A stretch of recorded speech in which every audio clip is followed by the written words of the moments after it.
കൃഷ്ണ ഗുരുവായൂരപ്പ ശരണം. പൊന്നുണിക്കണ്ണൻ്റെ ഉഷപൂജ അലങ്കാരം രാവിലെ 4 മണിയോടുകൂടി മലർനിവേദ്യം കഴിഞ്ഞ് ശ്രീകോവിൽ നട തുറന്നു. പൊന്നുണിക്കണ്ണൻ ആ ശ്രീരാഗത്ത് പുഞ്ചിരിച്ച് നിൽക്കുകയാണ്. നെയ്വിളക്കുകളെല്ലാം നിറഞ്ഞു കത്തനുണ്ട്. അതിൻ്റെ ശോഭയിൽ പൊന്നുണിക്കണ്ണൻ്റെ പുഞ്ചിരി കാണാൻ കൂടുതൽ കൂടുതൽ ഒരു ഭംഗിയുണ്ട്. പൊന്നുണിക്കണ്ണൻ്റെ തിരുമുഖം ചന്ദനം ചാർത്തിയിട്ടുണ്ട്. നെറ്റിയിലൊരു സ്വർണ്ണഗോപിക്കുറി അണിയിച്ചിട്ടുണ്ട്. ചെവിയിൽ ചെവിപ്പൂക്കൾ വെച്ചിട്ടുണ്ട്. മാറത്ത് ഒരു സ്വർണ്ണത്തിലകവും ഒരു സ്വർണ്ണമാലയും ചാർത്തിയിരിക്കുന്നു. പൊന്നിൻ കിങ്ങിണി കെട്ടി പട്ടുകോണകമെടുത്ത് ഒരു പീതാംബരപ്പെട്ട് കൂട്ടിക്കെട്ടി ഞൊറിഞ്ഞെടുത്തിട്ടുണ്ട്. വലത് കൈയിൽ ഓടക്കുഴലുമുണ്ട്. സ്വർണ്ണ കിരീടം ചാർത്തി. കിരീടത്തിന്മേൽ 3 തിരുമുടിമാലകളും 2 വലിയ വനമാലകളും ചാർത്തിയിരിക്കുന്നു. അങ്ങനെ സുന്ദരനായി പുഞ്ചിരിച്ച് നിൽക്കുന്ന സച്ചിദാനന്ദ കട്ടയെയാണ് നട തുറന്ന സമയത്ത് ഭക്തന്മാരെല്ലാവരും കാണുന്നത്. ഭക്തന്മാർക്കെല്ലാവർക്കും ആനന്ദത്തിൽ ആറാടി ആ പൊന്നുണ്ണി കണ്ണൻ്റെ തിരുനാമങ്ങളും ചൊല്ലി കണ്ണൻ്റെ അടുത്തേക്ക് അതാ ഓടി ഓടി ഓടി ഓടി പോണു. ആ സോപാനപ്പടിയിൽ നിന്ന് കണ്ണനെ കൺകുളിർക്ക കണ്ട് ആ കണ്ണൻ്റെ തൃക്കാൽക്കൽ വീണ് നമസ്കരിക്കണോ, പ്രാർത്ഥിക്കണോ. കണ്ണൻ്റെ അനുഗ്രഹം അവർക്കെല്ലാവർക്കും ഉണ്ടാവണോ. ആ സുന്ദര രൂപം നമുക്കും നമ്മുടെ മനസ്സിലേക്കൊന്ന് ആവാഹിച്ചാലോ. എല്ലാവരും നല്ലപോലെ പ്രാർത്ഥിച്ചോളൂ.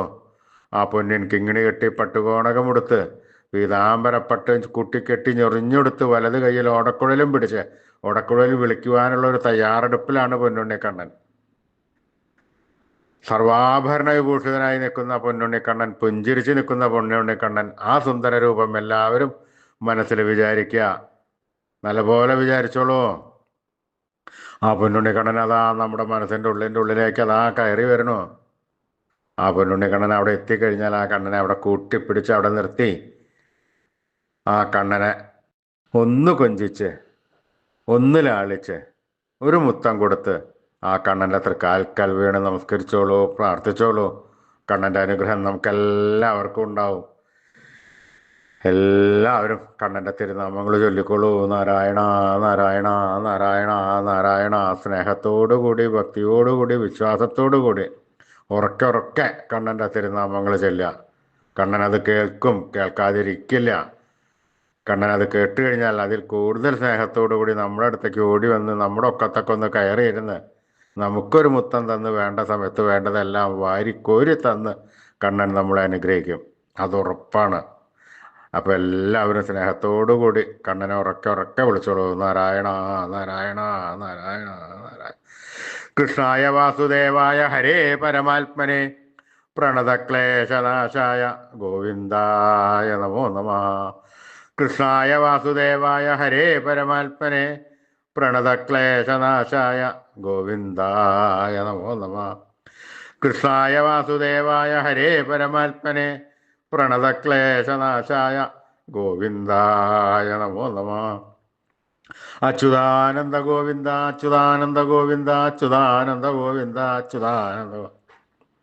ഈ നാമത്രയ മന്ത്രം എല്ലാവരും ദിവസേന ഉപാസിക്കുക. നിത്യവും ഉപാസിച്ചു കഴിഞ്ഞാൽ നമുക്ക് ആയുരാരോഗ്യ സൗഖ്യം, സർവ്വസമ്പൽ സമൃദ്ധി, സർവ്വ ഐശ്വര്യം, സന്തതി പരമ്പരകൾക്കെല്ലാം ശ്രേയസ് ഉണ്ടാവുന്നതാണ്. ഋഷീശ്വരന്മാർ തലമുറകൾ കൈമാറി തന്ന ഈ അമൂല്യനിധി നമ്മൾ വിട്ടുകളയാൻ പാടില്ല. നമ്മുടെ വരും തലമുറകൾക്ക് അത് ഉപദേശിച്ചു കൊടുക്കണം. അവരെ കൊണ്ട് അത് ഉപാസിപ്പിക്കണം. ഈ കലികാലത്ത് ജപിക്കാൻ പറ്റിയ ഒരു ഉത്തമമായ മന്ത്രം കൂടിയാണത്. അതുകൊണ്ട് എല്ലാവരും നാമത്രയ മന്ത്രം ജപിച്ചു തുടങ്ങിക്കോളൂ. അച്യുതാനന്ദ ഗോവിന്ദ അച്യുതാനന്ദ ഗോവിന്ദ അച്യുതാനന്ദ ഗോവിന്ദ അച്യുതാനന്ദ ഗോവിന്ദ അച്യുതാനന്ദ ഗോവിന്ദ.